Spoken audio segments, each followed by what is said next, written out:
basta gani maayo to sa silingan, maayo po na sila sa atua.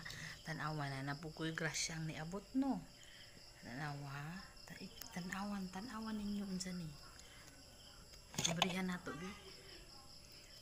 Ay, munggo, di ba? Oh.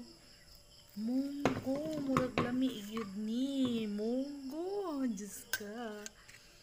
Naay kalabasa, mga gulay. Wow. Ay, salamat kayo. Ano ko ikaon og gulay. Di jud ko ka gulay as in.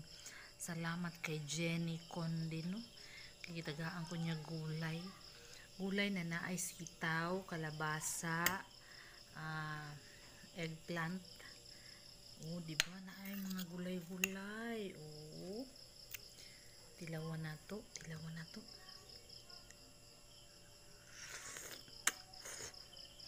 Ano ito ah? Pati yung lamia. Munggo nga ang subak, isda.